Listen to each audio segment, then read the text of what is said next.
group of people, you can make the right decisions about who to vote for. And the right decision meaning that will help our society and will free us from all this stuff that you've seen going on for the last ever how many years. So, with that, tonight we have speakers from Precinct Chair to Texas House 64, U.S. House 26, and you'll get a little smattering of what they think, what they believe, and what they feel. And so, talk amongst yourself, and I'm going to go behind the curtain here and get the right slide up here. Please, chat. You know you're not listening.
Oh, that would have been handy. All right, so, speakers, I'm going to give you 7 minutes. My lovely assistant here will give you a 1-minute warning. She'll flash it up before your very eyes. And then you're going to hear, turn out the lights.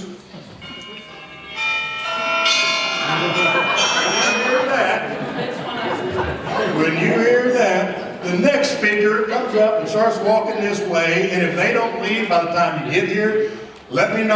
I'll take them to the ground, I'll body slam them, and I'll make sure that they won't do that again for you. So, all right, I'll just done the video. But, oh, one thing I forgot, very important. You may think, why are you going John Fetterman on us? What's the deal with the hoodie? Well, because it's all I've been wearing for the last 2 weeks, number one. And number two, just so that you know I'm not going full John Fetterman. This is something I've been wanting to do for about 2 years.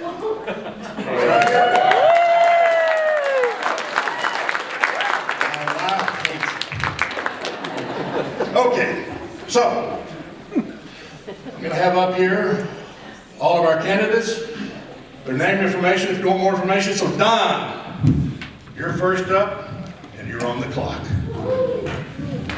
Bunch of this.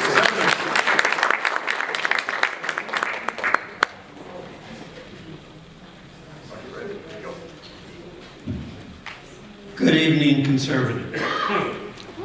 I'm Don Hicks. I'm running for precinct chair here at Robson Ranch. I want you to be educated when you go into the voting booth. I want you to know the choices you're making. We've all seen people show up. Maybe we ourselves said, who do I vote for? What am I voting for? I don't know. My job as precinct chair is the lowest man on the totem pole to help you figure out who represents your values on the ballot. What are the issues on the ballot? As you came in this evening, you probably got one of these from me, and if you didn't, ask me. I'll get one back here at this table. It's a preview of your ballot. It's a preview of what you're going to see. It includes the 13 propositions you may not even have known about. My job is not to pass legislation.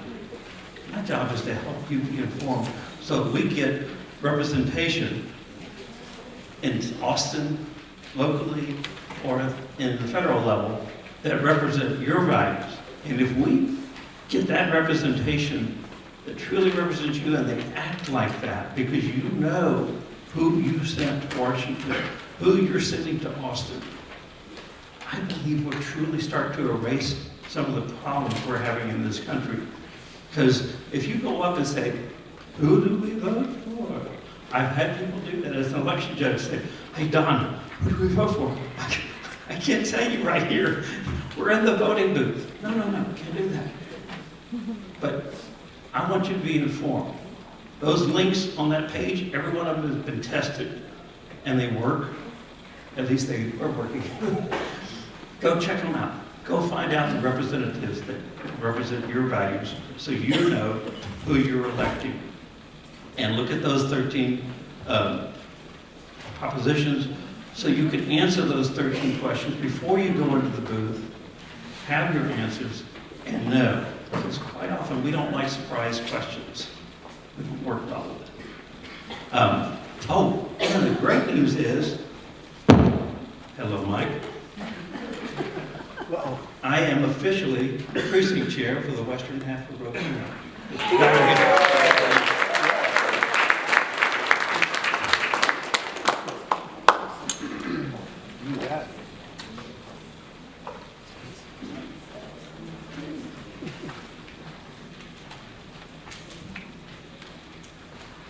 Good evening, I'm Elaine Hayes and I'm running for the Texas House from District 64. First and foremost, I'm a person of faith, and I would not be in this race if I did not feel specifically called, not just to the government arena of service, but to this race in particular. I want to introduce my husband, if he's still around here. There he is. This is my husband, Tracy. We have been married for 38 years, and we have had a financial planning practice together for 25 of those years. I'm a certified financial planner, Tracy was a CPA, and we had that practice together. 9 years ago, while Tracy was training for a half Ironman, he was the victim of a hit-and-run accident. At the time, I was told that he had less than 20% chance to survive, and that if he did wake up out of a coma, that he was going to need care 24/7 the rest of his life. But God had different plans. And the weekend before Thanksgiving, Tracy completed, after a year of training, a full Ironman.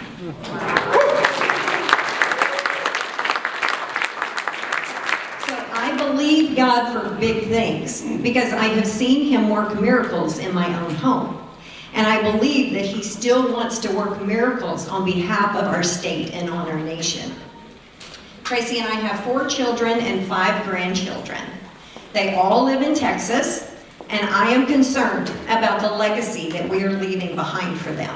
I want them to have the Texas to grow up in that I had, because it was a fabulous experience. But I think a lot of you would agree that's not what we have happening right now coming out of Austin. This last couple of years, I have met so many people moving to Texas from other states, fleeing the tyranny of different liberal governments, and they're so excited to get to Texas. And because of our reputation for freedom and leadership and independence and property rights, and they get here and go, what the heck happened to Texas? We have forgotten our identity. And we are not living up to our reputation. We need to remember who we are. And part of that, part of the reason that we are no longer leading is because a lot of that has to do with what is happening in the Texas House. And we have a Speaker of the House that has been placed there by the Democrat Party, not the Republican Party, but all of the Democrats and a handful of Republicans. And that has shown us that we actually have establishment Republicans that have more allegiance to the system of government than to the voters, more allegiance to how the House operates, rather than standing up for the things that we have requested them to do as they are representing us. One of those issues is the continuation of the practice to appoint Democratic radical Democrats many times to key committee chairs, even though voters have asked them to end that practice. Texas is the only state in the country that has that practice, and we need that to end. Our current incumbent voted to continue that practice, and when voters traveled to our state capitol to express their concern, to be lobbying, trying to avoid that vote and have the entire vote reflect actually what voters were wanting, he had closed his offices and scheduled a staff meeting. I turned to my husband and I said, today, he lost the privilege of representing our district, because it is a privilege. I have held elected office before. I understand it is hard to face those challenging phone calls and visitations when people disagree with a position you have taken, but it is part of the job. What am I hearing from voters? You know, it is the number one, hands down, is the ballot border concerns. Without a secure border, you do not have national sovereignty. You do not have a country if you are not controlling who is coming across your border. For us as Texans, we are picking up a greater economic burden through our education system, medical system, housing, transportation, that other non-border states have not, until we started actually exposing some of the hypocrisies from the sanctuary cities and states.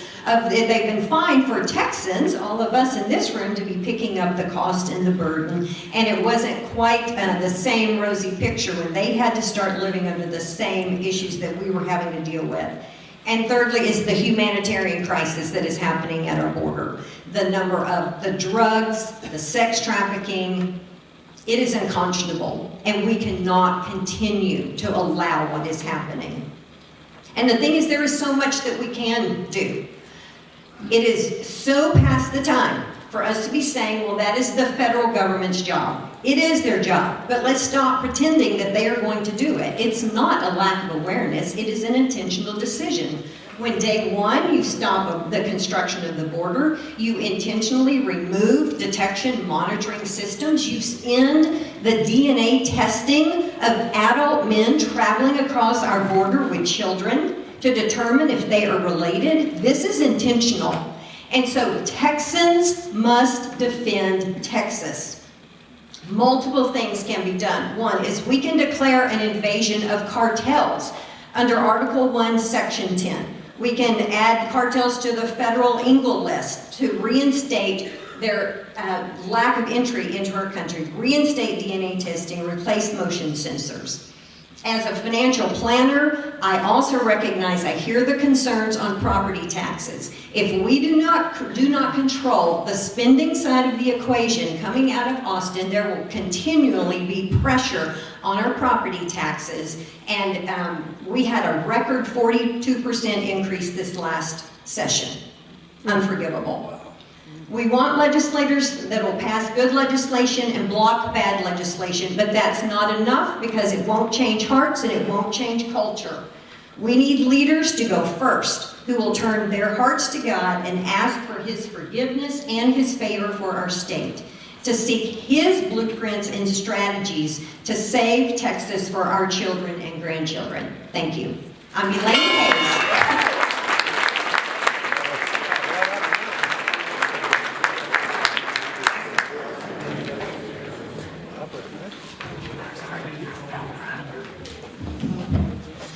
Hey y'all, I'm Andy Hopper, running to be your representative for Texas House District 64.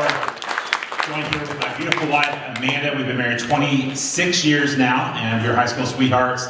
We have 3 boys, all born Denton Regional, right here in Denton, Texas. We actually have lived the last 26 years, and our boys are outstanding. They're conservative men. We homeschooled all of them. My oldest son is a sergeant in the Texas State Guard, and I'm blessed to be able to serve with him. I'm a chief warrant officer, and how unusual is that to be able to serve with your son in the same unit? So that's something we've been able to do. I've been in since 2014. I'm a software engineer in the defense industry. I have been involved with that for many, many years. It's one of the things that's opened my eyes to the absolute incompetence of the federal government. So that's part of the reason that I am active, is because I believe quintessentially that what we are facing as a state is nothing less than basically the globalist and Marxist agenda acting through a tyrannical federal government. And I believe it is the job of our state to stand up for these policies that are ruining our way of life and ruining it for our children.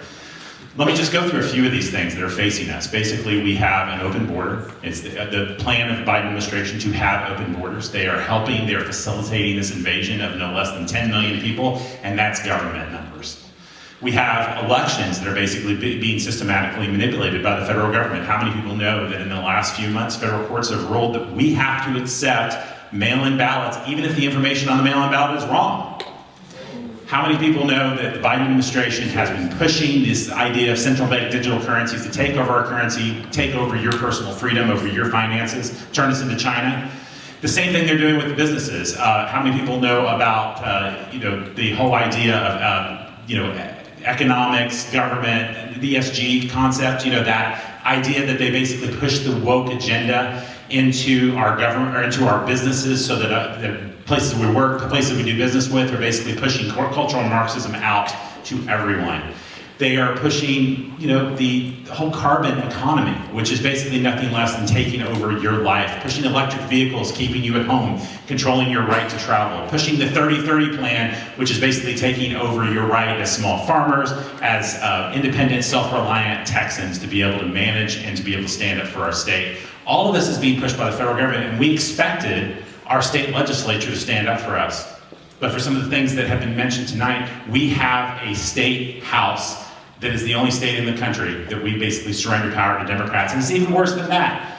Dave Phelan goes to the Democrats and says, I'm the worst Republican in the whole bunch, please support me. What are you gonna give me? I'm gonna give you chairmanships. And we put chairmanships in the hands of Democrats that are identified as non-binary. These are Republicans that are doing this. How many people don't even know what non-binary is? I'm not even sure. But here's the deal. Here's the deal. It's not just that. He puts a parliamentarian that is an Obama donor, or he's a Democrat donor, he is a Obama lawyer, in charge of the parliamentary duties of the Texas House, and he uses him to conspire with Democrats to kill important legislation. HB 20 was a comprehensive border security bill that was killed by the Texas House using the point of order issued by a Democrat to basically kill that bill. Dave Phelan and Hugh Brady conspired to make sure that we did not have a secure border. SB 330 was a bill that was passed in the Senate by Bob Hall. It was a comprehensive grid security bill. And it passed by the Senate, died in the Texas House, and the last hours of the House after they spent the last 2 days basically trying to impeach Ken Paxton. We also had HB 4305, which was a bill that would have created a Texas gold-backed security or currency that would have protected us against CBDCs. That bill died in the Texas House. Every single election integrity bill died in the Elections Committee of the Texas House. But what is our representative doing? So I'm going to use a little bit of my time tonight just to kind of educate y'all as to what our representative is up to down there, because I don't think, if you think about all of the things that I've just talked about that the federal government is basically weighing down on Texas, listen to some of the things that our representatives pass. And if you have any questions about these things, we actually have a flyer at our table where you can actually go through and validate. You can go to the website and it'll click and take you to the journal. It's a matter of public record. It's not a matter of you having to believe me.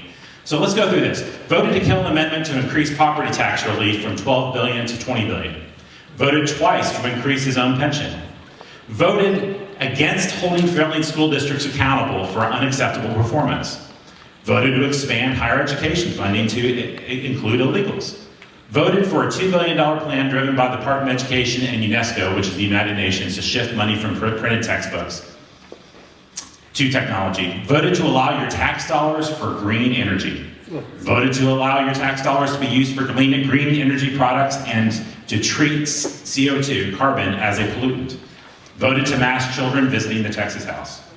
Voted to codify portions of Biden's BSCA gun control in Texas, what Steve was talking about with the NRA.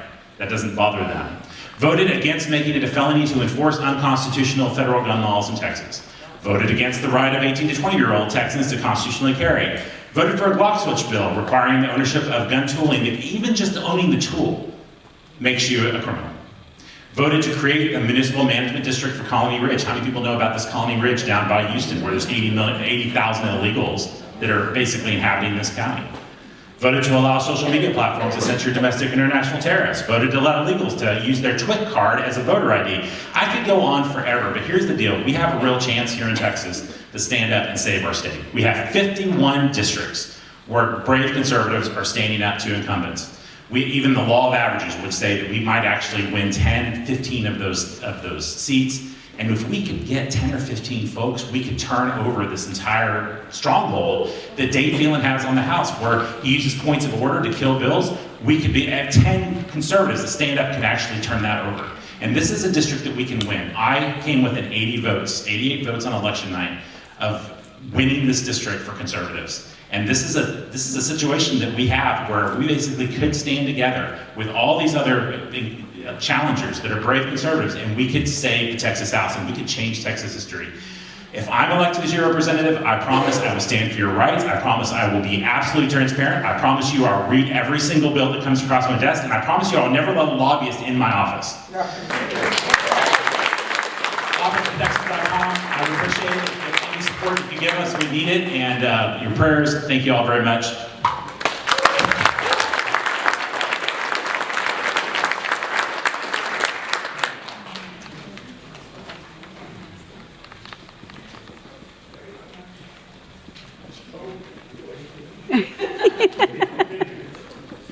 Change by looking at it.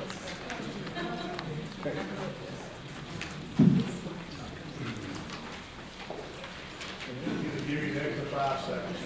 Wonderful. Hi, I'm Dr. Nina Biswas. Good evening, ladies and gentlemen.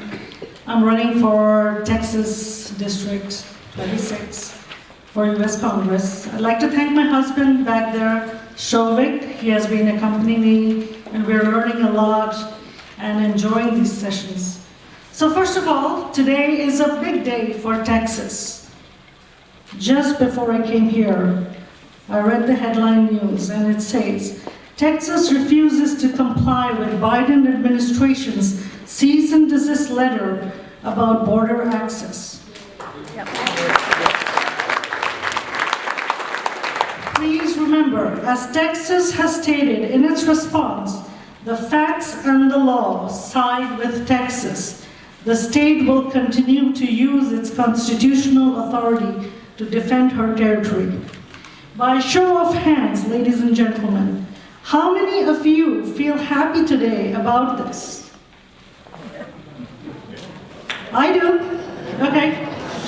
So this is what we need. Okay, we need to support the U.S. Constitution, but we also need to support the rights of Texas to defend and protect its borders. So we talk about invasion. It is an invasion. We already know this, right? But Texas is doing its job now and standing up for its own rights. First of all, I'd like to thank all of you at Robson Ranch for organizing such wonderful events. I've got some flyers back there. You can take that. I'm going to start with a little bit of what my agenda is. I started with the border security. I'm a strong conservative voice of reason. The border not only brings in illegals, but it also brings in crimes. As a small business owner, I have worked to produce technology tools for law enforcement to track these crimes and to track criminals, actually. Now, I have worked very hard as a physician, come to this country as a legal first-generation immigrant. Now, do you know how long it took me to become a legal citizen? It took me 15 years working in different hospitals, training. I did not get a free pass to come to this country. I didn't get a stamp across the border, didn't climb any walls, cross any rivers to make it over here. One of the good things I would like to say is I'm here for the interests of District 26. I'm here for the interests of Texas and America. Good news, I am not beholden to anybody. Let me repeat that. I am not beholden to anybody. I am not taking any PAC money or money from any special interest groups. As you know, I have a long career as a physician. I have treated veterans in rural areas, worked in different healthcare systems, and spent years and years volunteering for this community. The other day I was driving down Decatur, and I almost took my exit towards Wichita Falls, which I have fond memories of, and I worked there. My daughters played in different tournaments here. They won many tournaments in sports. And I have beautiful memories of that. One thing I can tell you for sure, there will be no biological men in women's sports. Now I'm going to share with you a little bit about my school board experience. I was elected in 2020 during the presidential election, completed my term in 2023. Do you know why I did not run again? Because I believe in term limits and I practice what I preach. School board is a voluntary position. I put my heart and soul into it. I fought against the woke agenda. I brought in fentanyl training, supported STEM education, and successfully passed a bond of $321 million with consensus from my community and other school board members to bring in good educational infrastructure for the benefit of future generations. I volunteered to bring in music, sports, and improve on all of these aspects of education. My younger daughter is an all-stater in the choral band of Texas, and my older daughter got to sing the national anthem at a Dallas Mavericks NBA game. I have experiences of 17 years in this community, and I have seen how good our children can do when they are supported with the best educational system. The district I worked in and ran for, and they have become such high-level performers in academics, one of the top performers in sports and top performer in choral music in the state of Texas. Some of the things are very near and dear to my heart, and that is caring for veterans. I have worked very hard with different veterans from different states, actually, of the US. I think something that most of y'all don't know is that I have lived and been educated in Europe. I know exactly what is Marxist and socialist ideologies and what they can do to people. We need to really preserve our freedoms, and that is the most important thing. I'm going to talk about my 10-point agenda. Number 1, secure our borders effectively. Number 2, lower inflation and reduce government spending. You can read that on my website. Ladies and gentlemen, I know this is a huge group of people. You have many choices. I'd like you to be proud and happy electing me as a physician, veteran, small business owner, globally traveled, multiple languages, and deep understanding of many cultures and politics. And also be proud and happy to elect me as the first woman representing CD26 for Congress. My commitment is for a healthier, more prosperous, more safer, and happier America. I ask for your vote for this reason. God bless CD26, God bless Texas, and God bless the USA.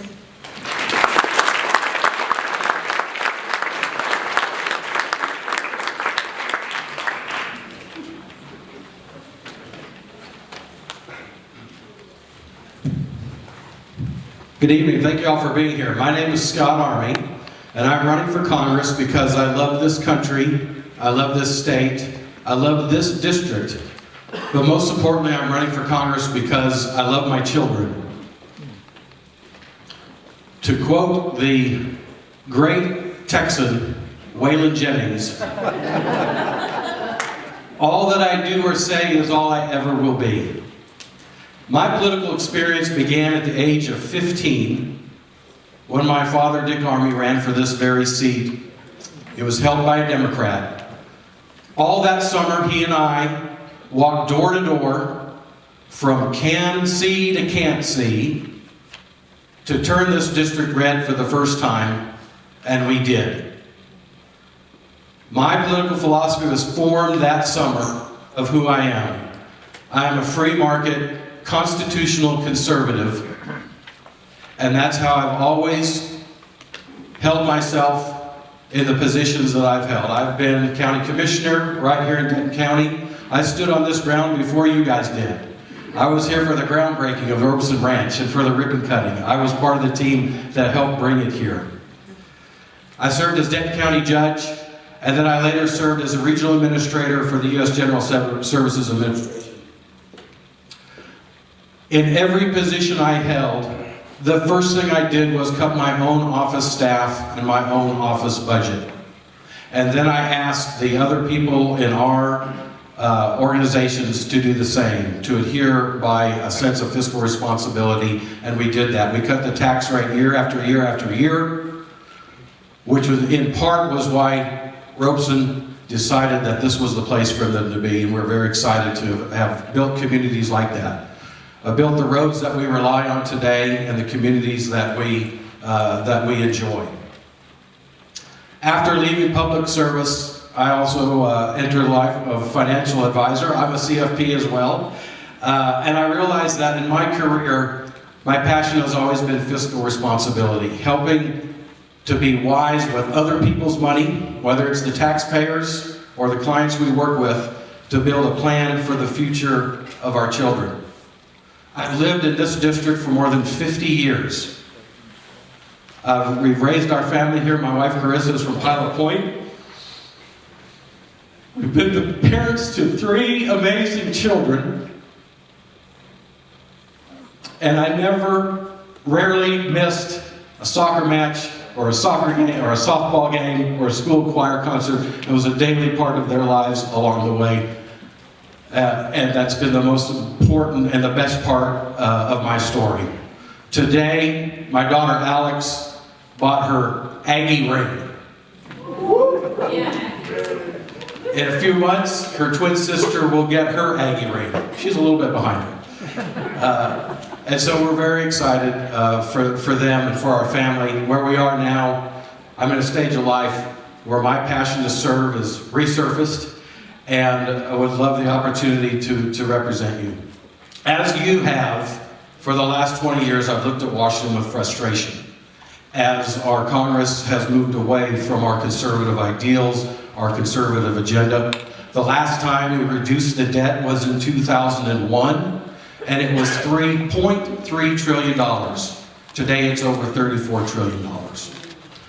Now we have an administration that is completely out of control on purpose, and there's nothing that we're going to do to change that now. We can stand against him, we can support our state as they work to defend our border because Biden refuses to. But I want to tell you some good news.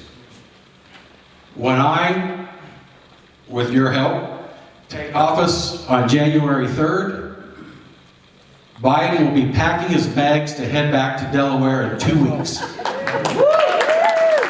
I believe that with our work and how horrible he has allowed this country to fall, as what a state has fallen into, that he will be gone, and we will have a Republican Senate, a Republican House, and a Republican President.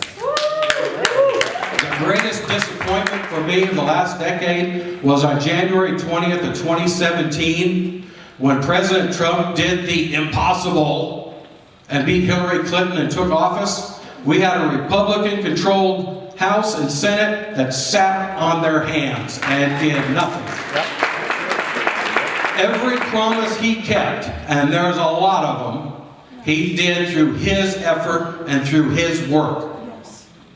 And they sat there and wasted the opportunity to be alongside him and put bills and laws into place, and left him no choice but to use temporary executive orders that Biden has wiped out. I am going to work to make sure that on January 20th of 2025, when President Trump starts his second term of office, that we have a Republican Congress that's delivered a dozen bills to his desk to sign on day one. With bill number 1 being the funding for the border wall.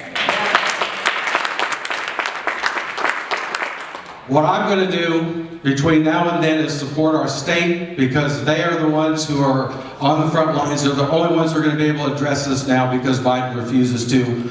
Encourage Congress to stand strong and approve no additional funding for anything until the border is addressed.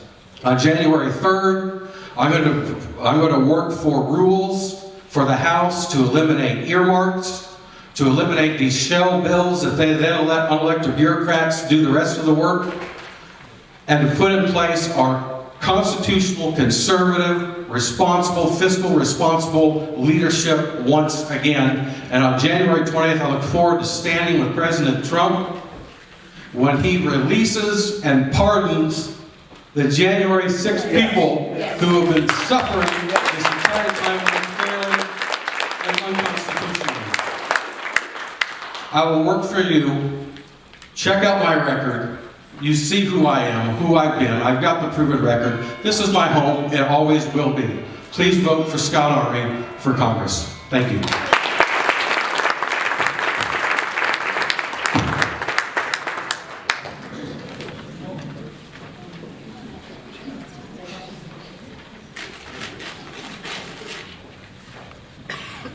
Evening, thank you for having us out of here. And that's intentional, because we need to have a short speech, and it's going to be, I'm going to try to make it short, and I'm going to say that there are 3 points I want to make. First, number one, why am I running? Because people look at me and say, oh, you got this gray hair and this weathered face, why are you running? The reason is because I too want a future for America that I had and I lived, and that we want our children and our grandchildren to have. And I think we've heard that already, but we want that in this country. Point number two, you want a leader, because elections matter, and you want a leader who is going to be firm, who is going to make hard decisions. And what I haven't heard people say, well, I'm going to do this, and I'm going to do this, and I'm going to do this on the first day, the second day, the third day. How are you going to do it? Money.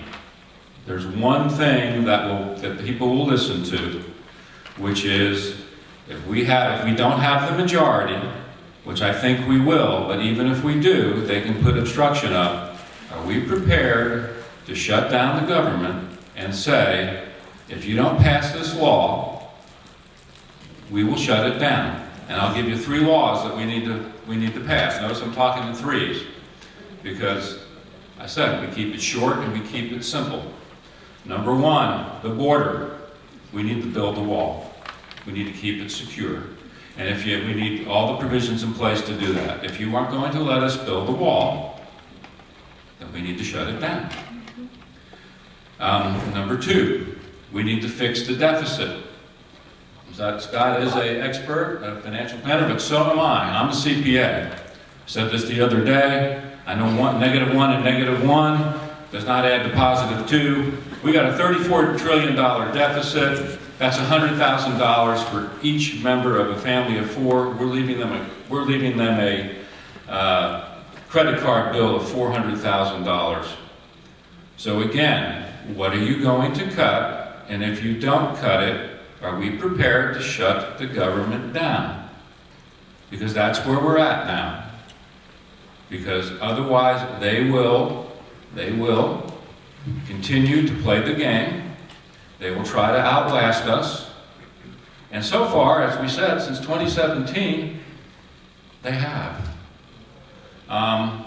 The third one is the rule of law, and that's why I got into this race. As a judge, I'm very concerned about that. The political weaponization of the legal system that's going on here is scary. It is really scary to me. They are trying to take away our right to vote for the candidates of our choice. Think about it. The Socialist Democrats have filed suit to keep Trump off of the ballots in several states. They've won in a couple. I'm very hopeful that the United States Supreme Court will take care of that. But what if they don't? We will need to pass legislation that prohibits that, if we can. And again, that's why elections matter, and who your leaders are, and are they going to make firm, hard decisions and stand by that? We can all make promises. We all say, we'll do this, we'll do that, we'll do this. I want everyone to ask the hard question, how are you going to do it? And is this person, are the people up here, do they have the intestinal fortitude to say, yeah, I'm going to make that hard decision. And it may have consequences. It may have consequences to me. That's another thing that I bring to this table that other people don't.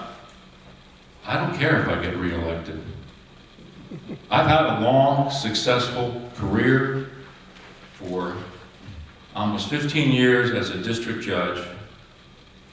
I am doing this, and I mentioned this the other day to Mr. Hicks. I'm a part of an organization where the motto is service above self. All right? I'm here to serve you. And let me just give you an example, a personal story. Now, I'm walking the district. I've been going to places I've been in Wise County, I've been in Cook County. And I call the Democratic Socialists the party of make-believe. And I'll just give you one example. It's a personal one. I walked into a cafe off the square in Decatur. I asked the proprietor if I could talk, just meet people and shake their hands. And she saw my card. She saw the secure the border. And she started crying. And I said, why are you crying? Is there anything I can do?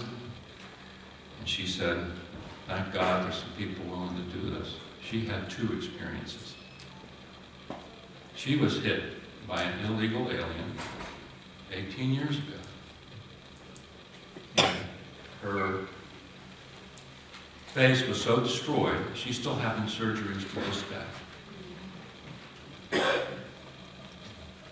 5 years after that, an illegal alien ran a stop sign at 70 miles an hour, killed her daughter, made her grandson a paraplegic. Okay? So, anyone who says that there's not a border problem, and we don't need to do something about it, and we don't need to do something about it immediately, has not heard a story like that. And like I said, that's why I call the Democrats the party of make-believe. We understand there is a problem. We understand we'll fix it. Do it first by enforcing the laws that are already on the books that say if you come in here illegally, you are deported. We will do some other things that say, for example, that we need, and it's already raised, we need to have good quality legal immigration, but it needs to be monitored and it needs to be watched so that we get people who are in here who are hardworking Americans who will obey the law and not run stop signs at 70 miles per hour. Thank you.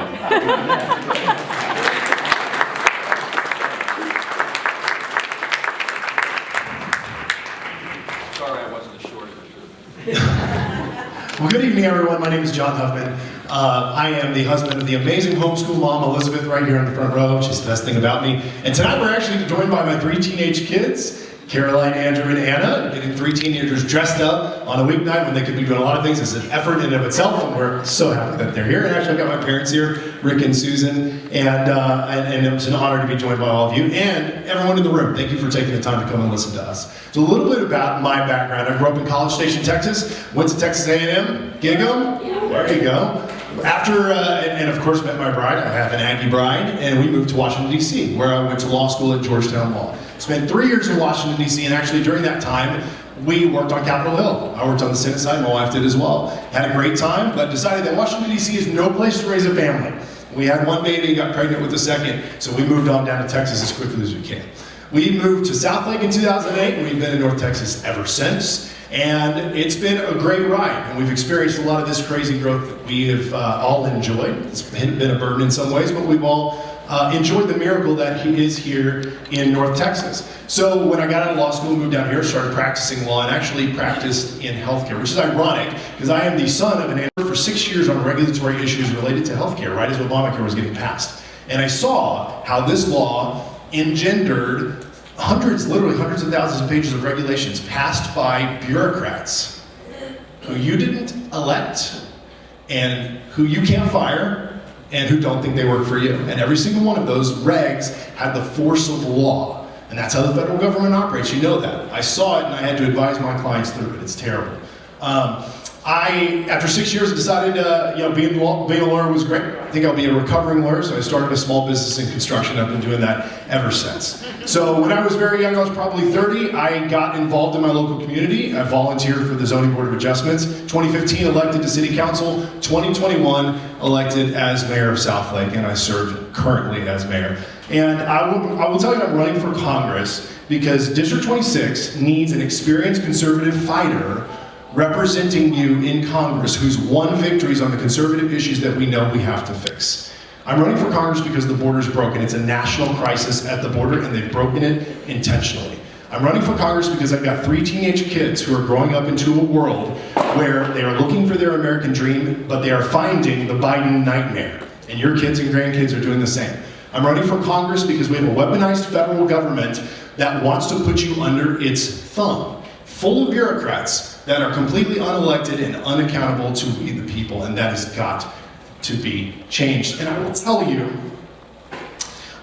you're gonna hear a lot about what people would do. I'm gonna talk to you about what I have done, because that's what matters in your next representative in Congress. So we've balanced the budgets. I'm going to balance the budget because we've done it. In Southlake, we are one of 2 cities with a AAA bond rating from all 3 ratings agencies in Texas. We do it because we are fiscally responsible. I've cut taxes. For 5 years in a row, I've cut property taxes below the effective rate, which means the city of Southlake, despite the rising valuations, the average homeowner in the city of Southlake pays less to the city than they did 5 years ago. It's amazing here in Texas. You guys all feel the same thing. I'm running for Congress because I was on Congress when COVID started, or I was on City Council when COVID started. I had a small business when COVID started. I felt the shutdown like you guys did. And I saw the dangers of the emergency orders where mayors and county judges and governors have completely unfettered power when it comes to pandemics. And we know it's going to happen again. So I've experienced that. I know how to fight it. As mayor, I removed those emergency powers. I ended our emergency order because no mayor should ever have that power over your lives. I'm running for Congress because I fought for life. When the Dobbs decision came out in June of 2022, over the objection of a lot of people, I declared June of 2022 to be Sanctity of Life Month in the city of Southlake, Texas. And my wife and I, the next day, followed up with a community-wide baby shower supporting our local crisis pregnancy center. I'm running for Congress because I fought CRT. You guys remember very famously, Southlake fought CRT. We had a 5-2 liberal school board full of administrators that were completely woke, trying to push a radical, far-left CRT agenda on our children. We stood up, we fought it, and today, Southlake Carroll ISD has a 7-0 conservative school board, and our kids are being taught reading and writing and arithmetic, not CRT and DEI. I fought it in Southlake, and we will fight it in the federal government. So I'm asking for your vote on March the 5th. And you don't have to worry about what I will do because you can see what I have done. You need a proven, experienced conservative fighter in this district fighting for you and winning the victories that we have to win because it's too important otherwise. My good friend Beth Van Dyne, who's District 24 rep, has endorsed this campaign. I'm honored because she's worked with me for 4 years and she knows I'll be that fighter. I'm running for Congress because I don't believe God is done with this country yet. And neither do you, or you wouldn't be sitting here. So I'm asking for your vote on March 5th. I thank you for your involvement in this process, and I look forward to talking to each and every one of you as this race progresses. Thank you very much.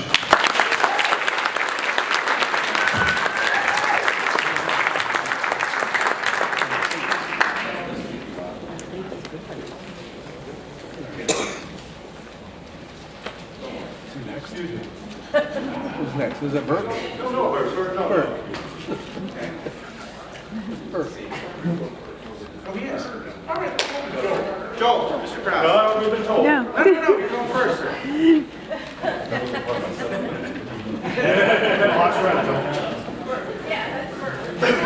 Getting your steps in. I guess it's my turn. I'll tell you a little bit about myself. My name is Joel Krause. I grew up on a farm in Iowa, went to Iowa State University, got a degree in engineering. Westinghouse moved me to a suburb of Dallas, Odessa, Texas. I soon moved here. For 30 years, 30 plus years I've lived in this district. For 30 plus years, I have owned and operated a business in Texas. For 10 years, I operated a business in China. I tell you, that is an experience that is needed for this position. We need to know the culture of China. We need to have, I know personal friends in China. I know what they've gone through. I've also visited more than 55 countries. I was in Berlin when the wall fell. I was in a train in Berlin with the people from East Berlin traveling for the first time to get out of communism. In a train that was packed like this, I've never seen so many happy people with tears in their eyes. I was in Vietnam. I've been at the Vietnam, or the Viet Cong's, the tunnels in Vietnam. I was in Chile when Pinochet's funeral, and I seen citizens fighting each other and the army out and facing their guns at their citizens. I've been in Guatemala here recently when they had a national convention, or I'm sorry, national election, and the government says it's not legal. We're not taking that person. And they had a day I was there, they had a national strike. In fact, next week I'm going to be in Nicaragua, and then I will be in all of the Central American countries. These experiences shape your thinking. These experiences make you a happy and proud American. These experiences make me want to run for Congress, because I don't want America to be one of these countries. And we're headed that way. And then also, you know, I'm 65 years old. I don't need to be doing this. And I'm hoping that one of these people will take up the cause of what is wrong with America, what the biggest problem is, and finding a solution for it. The reason we have we want to build a wall and all this sort of stuff. You know what? People are still going to come. If you visit these countries and you see how they're living, by golly, no wall's going to stop me to get here. No wall's going to stop it. We have a problem with China. We have a problem with our dependence on products in China. Now we have an opportunity to change that from dependence from China to Central America. We need to invest in Central America so people aren't coming to this country. So they have an opportunity there. We can build all the walls we want. But if the desire is so great, they will get down that barrier and they'll come in. So we have an opportunity here to fix the problem. We need to invest in Central America. We need to get rid of our dependence in China. China, you know what? I was in Washington. I went through Washington the other day. You might have found out what I learned. The ship capability, ability to ship in China versus America, it's 200 to 1. 200 big ships to 1 of our ships. Who wants to win a naval battle with that? And then what the biggest problem is, you know, we got China, there's Russia, there's all kinds of these countries and stuff, you know? And you know what, they have an advantage because China was a dictatorship. They're all on the same team. And if they're not, well, your life may be in danger. But we live in a free country. You know, we don't have to follow China because we're told to when there's a threat. We follow America because we love the country and we're proud of it. I hope we are. It's changed a little bit, which makes me disgusted. I have a small business, and one thing I say, those that do not respect our country flag and anthem need not apply. Okay. Now, what do we need to do? We need to become united. We gave the pledges out, and we're talking about indivisible. We are divided now. And you politicians, you guys cannot keep the division. You got to unite. I'm tired of hearing politicians dividing and talk about the enemy. They're not our enemy. They're our brothers, our sisters, our loved ones. They've just had different stimuli. What we need is the same truth. Truth. Truth will unite us. You know, we have too much. I grew up, I'm old, okay? I grew up when the news came out, and there wasn't that much opinion. But now we are told what to think, what to thought, all that sort of stuff. We need the truth. We need accountability. We need responsibility. I do not believe what I hear on the radio. I don't believe some of our government officials because there's no accountability. And the reason why, because in the past, we put God, values, and country ahead of ourselves. But today, we put ourselves, or most people do, ahead of values, God, and country. Politicians do it. Well, these people are just making all kinds of money. Right? Or the PAC money. Oh my. These are the problems we have. So we now have to have accountability. We need to now have contracts, and there needs to be severe penalties for politicians or people that work for the government that lie or act on falsehoods. And it's your responsibility to make this happen. It's your responsibility to vote people in office that are accountable.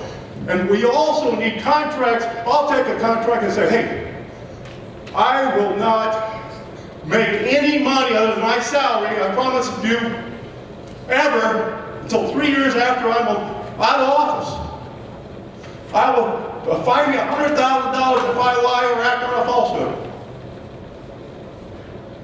I will sign a contract. If I get elected, I will spend more than $40,000 on the election. I want to win on my merits. Can you understand? What happened if we all just win on our merits versus a bunch of PAC money, a bunch of dollars? Okay, thank you very much.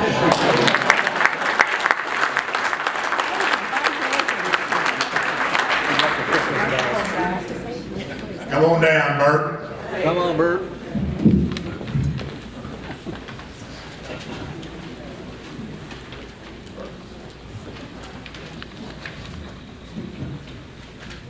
Good evening, everyone. My name's not Mark.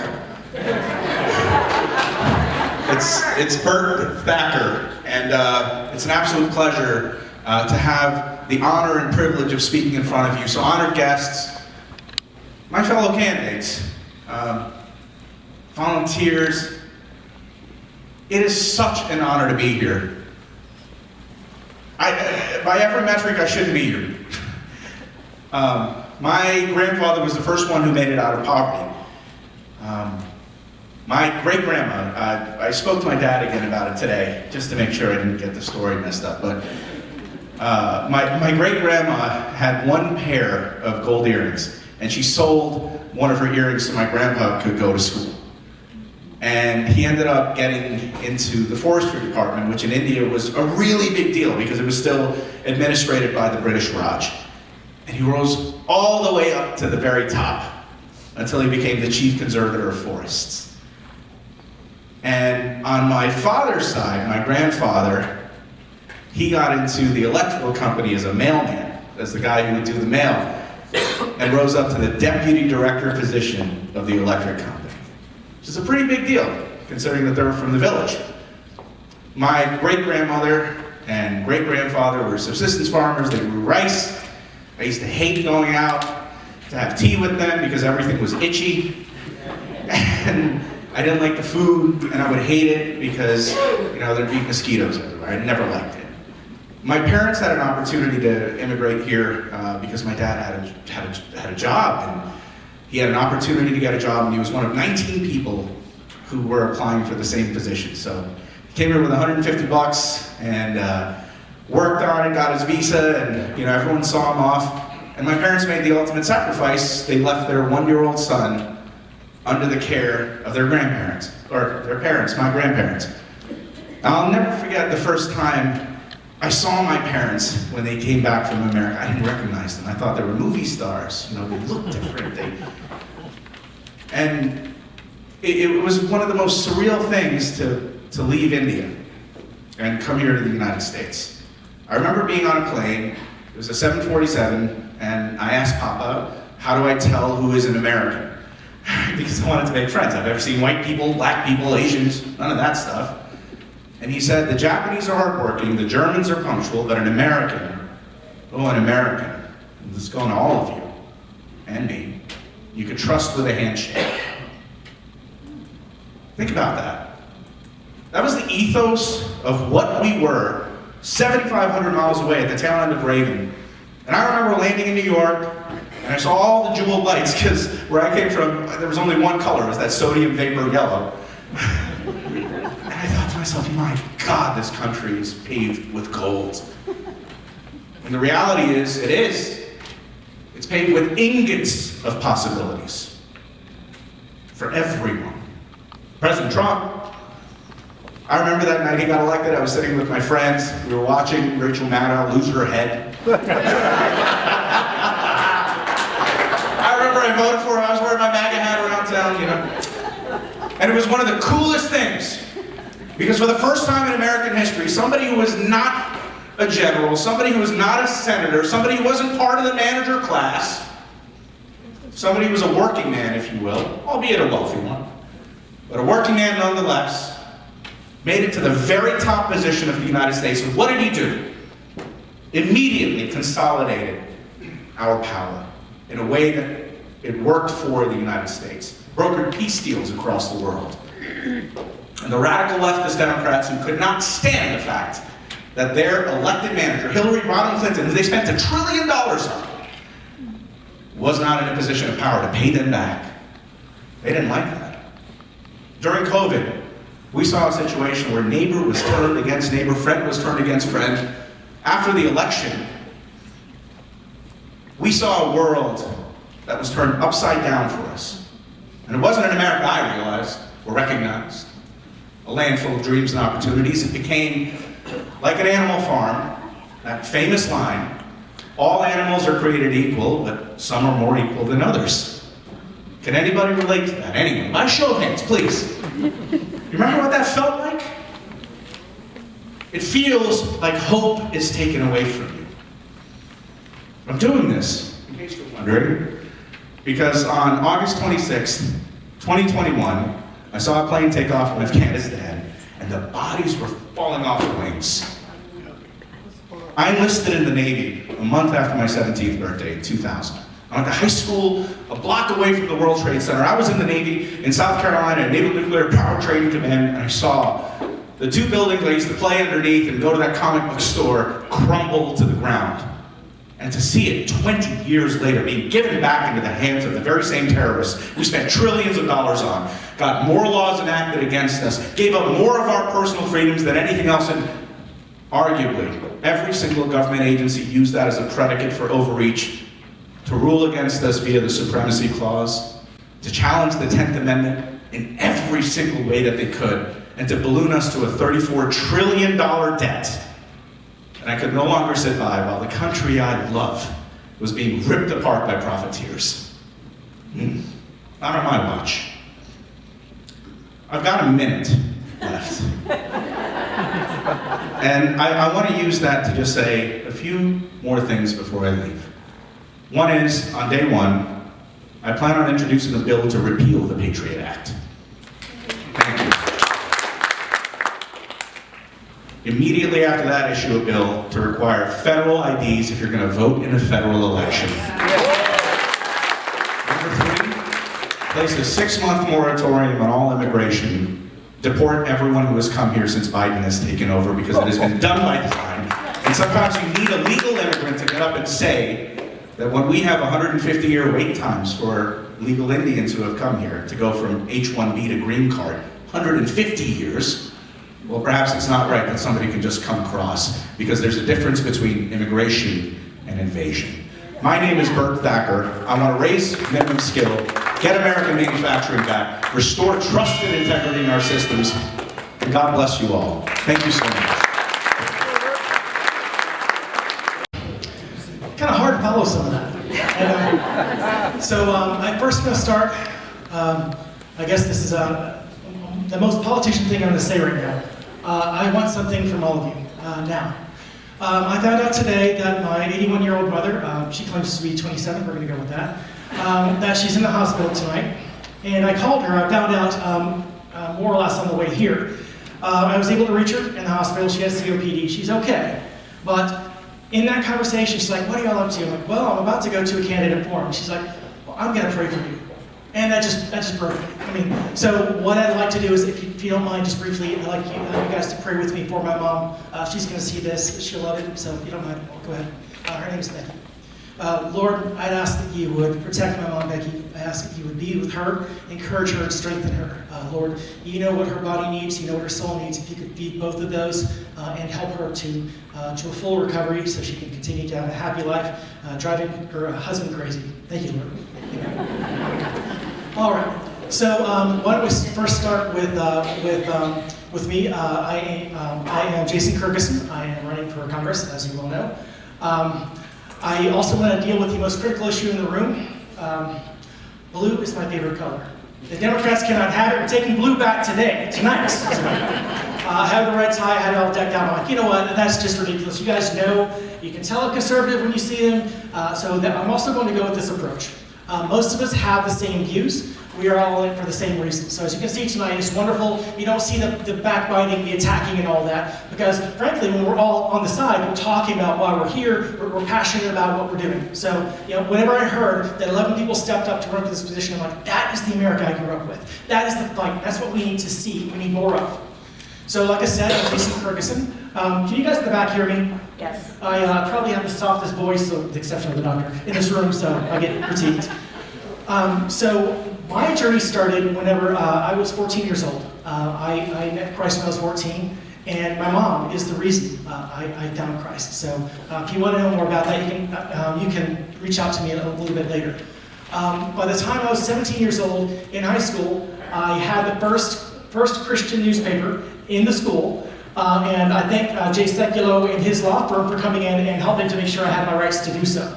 At the time, the principal was very nervous as lawyer in the room, and I was a 17-year-old kid sitting there and saying, well, I have a right to free speech. It turned out I did. So even back then, there were questions about, what do we have a right to do? I mean, I'm an American, I'm supposed to have the rights for freedom of speech, freedom of press, freedom of religion, all these things, right? And yet when it comes down to brass tacks, we see it encroached upon day in and day out. And let's take a look at the way the media has helped with that. I remember whenever I was 17 and I'd hear about a pro-life rally, it transformed into an anti-abortion rally. Everything was a negative tint, everything was against what I believed in, and yet it was somehow socially accepted. Fast forward to today, it is significantly worse, and I'll get to that in a minute. So by the time I was 17, I was handing out the little baby feet for pro-life in the school. I was allowed to do that, thank you very much, government. But from that point on, I was a conservative. And a lot of that came from my Christian values. That's not everybody's story. But I can tell you, when I was 17, I joined the Young Conservatives of Texas, and I worked on my first political campaign. A gentleman running for Congress, I won't tell you how many years ago, quite a few years ago when I was 17, and I was just inspired. I did see the good, bad, and the ugly of politics. The things that a politician will say, the right talking points gets everyone to clap, but you don't know the person. You don't know what they believe in, and more importantly, you don't know what they're going to do. So you as informed voters, and I truly respect everyone in this room because of your commitment to come, to learn, to be educated, and to make a difference. Unfortunately, that's not a majority of our voters. So whenever I worked for this future congressman, he became a 2-term congressman, I learned a lot about the ins and outs of politics at a young age. I had no desire to get into it. Even to be honest, up until a short while ago, I still had no interest. My desire was to live the American dream, love the people, love family, friends, take care of those loved ones, live a successful life as possibly can, as the Lord sees fit. And then I've been seeing the way that the federal government has been coming after our rights. And let me pose this. We need to consider 2 different things. One is, the fight is different. We cannot do politics as usual anymore. Everyone here knows it is virtually impossible to reach across the aisle, shake hands, and get issues resolved. I wish it were so. But frankly, now if we step up to the table, the things that they want are the things that are nearest and dearest to us. We cannot compromise our families, we cannot compromise our values, we cannot compromise our freedoms, none of it. It's a different kind of fight now. So I'd encourage you, as you're looking for who to vote for, there are great candidates up here. Don't look at the talking points. Don't look at endorsements. Don't look at money. Look at the person and what they're going to do. And make the best decision moving forward. That's the best chance you have of getting the right person in office and moving forward with it. I am a techie. All right, techies out there? All right, got some out there. Excellent. We're a different breed. I'm highly analytical. I tend to think and talk fast, so I apologize if I'm railroading. But in my line of work, it's this simple. We go into complex environments with many different players, and we have to play the politics game because money is involved, the kingdoms are a factor. So I have to negotiate with them, come up with the right solution, and create simple answers for complex solutions. So as a technical person, I bring that to the table. Next is, with the weaponization of government, they're using a lot of these technical, shall we say, they're using technology against us. One, with big tech. Two, with the way that they approach freedom of speech. We need to have our freedom of speech be considered, the public forum being online as well. We need to change the law so that our freedom of speech is not infringed upon. The second fight is, all these other issues don't matter if we don't have our speech. They say that guns protect all the rest of them, but we're not at that point. I don't think we will get to that point. But with freedom of speech, it's being taken away piece by piece now, to the point where election integrity is a factor, the ability to communicate online, big tech, working with government, which is why I stepped in. I feel like we have to protect free speech first and foremost, and then do everything that the other candidates have talked about. My name is Jason for Texas. Thank you so much. Being here tonight, is my name up there? Not yet. It's unpronounceable, so you have to look at it in print. All right. Vladimir De Franceschi, Vlad for short. All right, let's just get it off the list. I'm a two-time refugee from communism, one time from an Eastern European Cold War communist country, and a second time from California in 2020.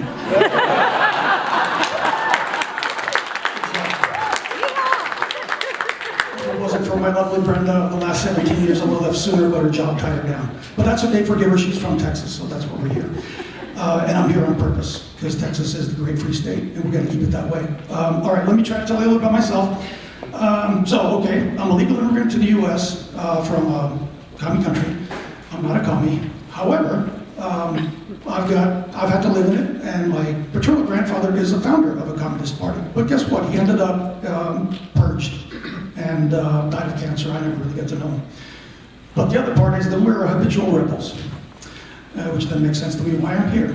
So he was actually in the British Army in North Africa with Montgomery, took a Nazi shell grenade to his head and knocked him out. His brother-in-law died, I think, over Italy as a tail gunner of the B-17. My maternal grandfather ended up being a rebel up in the hills fighting the Nazis for 3 years, wandering the hills of Bosnia. Well, what that led to is that my mom was a dissident journalist in the ending years of that old communist regime. And to shield me from the retaliation that a weaponized single party, right, surveillance state would exert on the dissident, I was given the opportunity to come to the United States. It was against the will of my dad, who's probably a KGB and old dual double spy agent. So I had to hide it.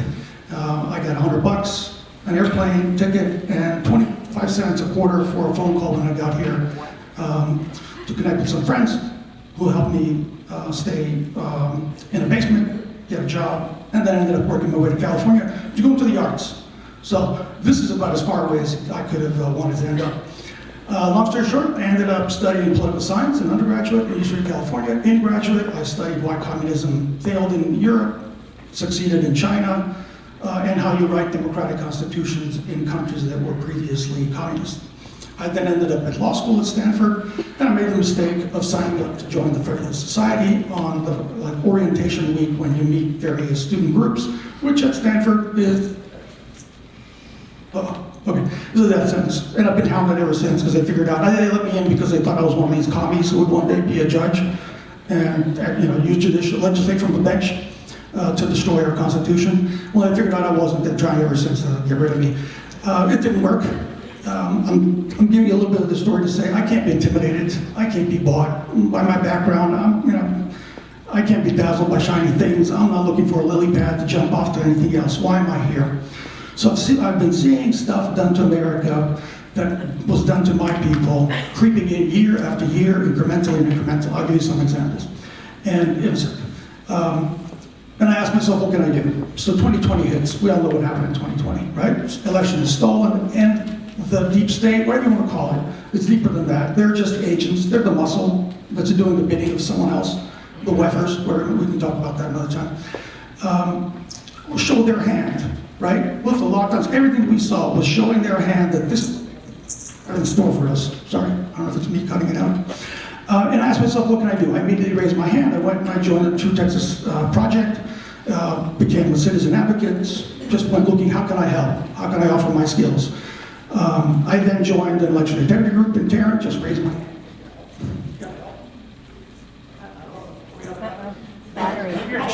We're not. Okay, well, I'll also need to speed it up, we're running out of time. All right, the bottom line is, I've thought about running for Congress. I did not want to go up against Michael Burgess. I think he's been doing a great job. I don't think that there's any reason to challenge him. But when he retired, that's when I've now raised my hand. And why? Because I can see the forest from the trees. I can see what's coming and who's doing what they're doing and what they've been planning for America. I can't be fooled by it. I'm a lawyer. I know how to read law. I know how to write law. I do it every day for a living. And again, I can't be intimidated. They're going to come out, whoever wins, and God bless us for offering our souls and our bodies for it. They're going to come at us. They're going to come at our families. They're going to come at our jobs. But again, they've been doing it to me for 20 years. There's nothing left to take. In that it's all protected. I mean, they're taking what they could. All right, so what am I for? Simple. The Texas Republican Party platform for 2022, I agree with everything in it. The 13 propositions on the ballot, I agree with everything in them. My top 4 things are election integrity. So, paper ballots. If you know Bob Hall's bill that he tried to propose, that he compromised and accepted a scanner, but I'm for same-day voting, on paper, counted by hand, you name it. Because without election integrity, and we don't have it, I don't know that anybody in Congress or anywhere in federal government elected office actually been elected. If they're not, and none of them have proved it, no judge has proven that they are, then all the laws, all the taxes they're raising is illegal and unconstitutional. That's just a plain reading of the law. If you're not elected, you don't have our consent, so you have to be able to know that we have their consent. Second is the border. It's very obvious, right? No border, no country. All right, third for me is the budget. So it ties in with the border, as I already said before, no budget, no money, no nothing until the border is fixed. And the last is parental rights. That's our next generation. Those are our foot soldiers. We're going to defend the Constitution after we're gone. And we have to protect and prioritize that we teach them right, keep them healthy in mind and in spirit. So I'm humbly asking for your vote. You can come to livefortexas.net or .com to learn more. Be in the back there, happy to answer any questions, and thank you for coming tonight.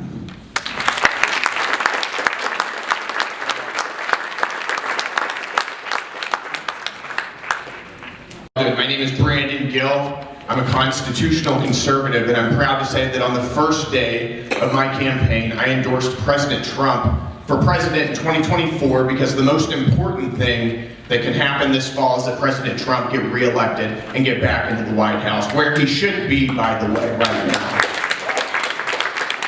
I'm very much honored to say that President Trump endorsed me, as did the House Freedom Caucus, and I'll tell you why.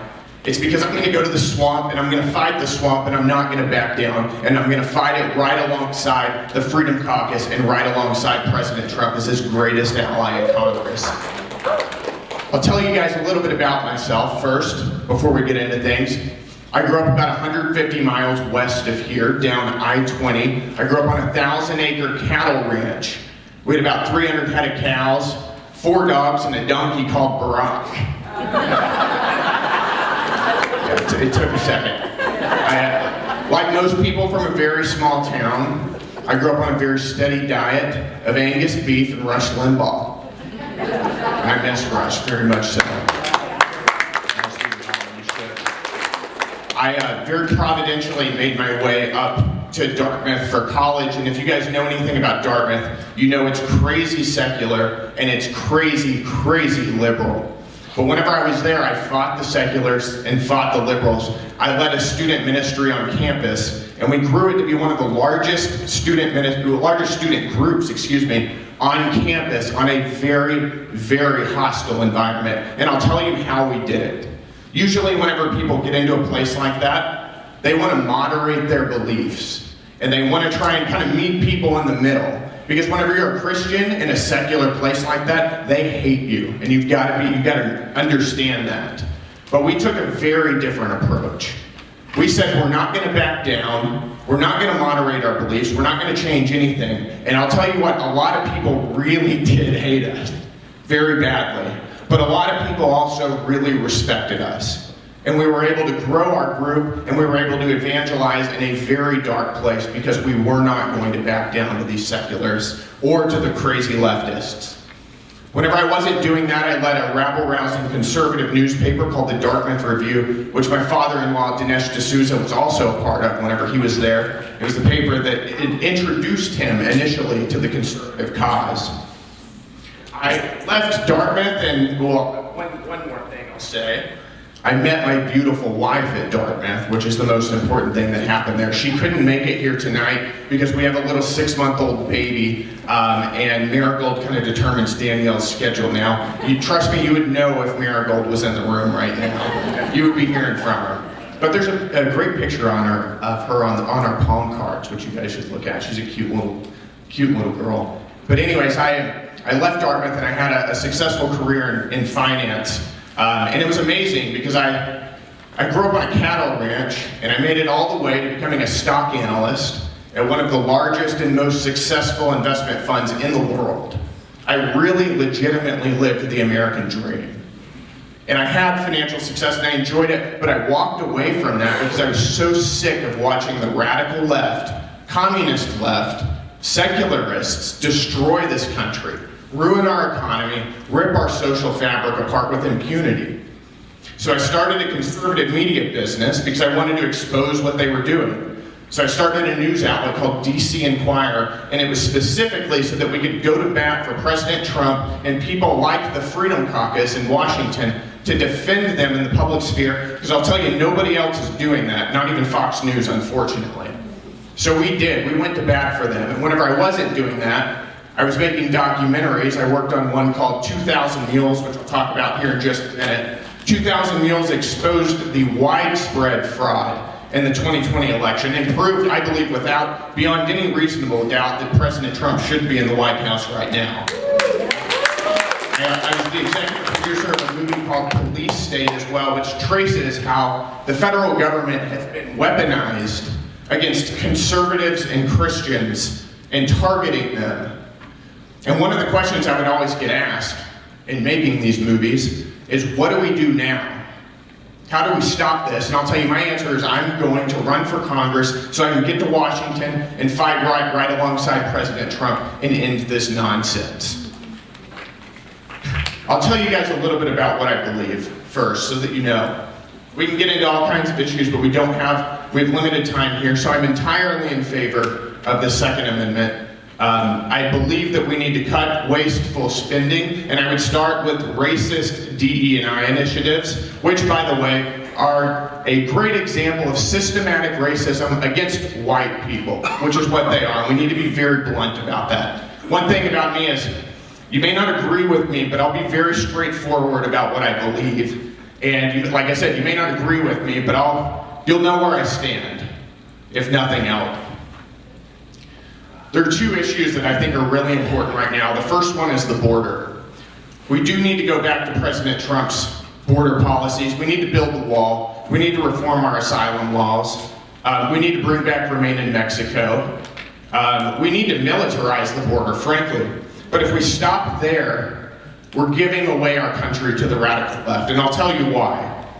Why is Joe Biden intentionally facilitating the largest human trafficking operation in history?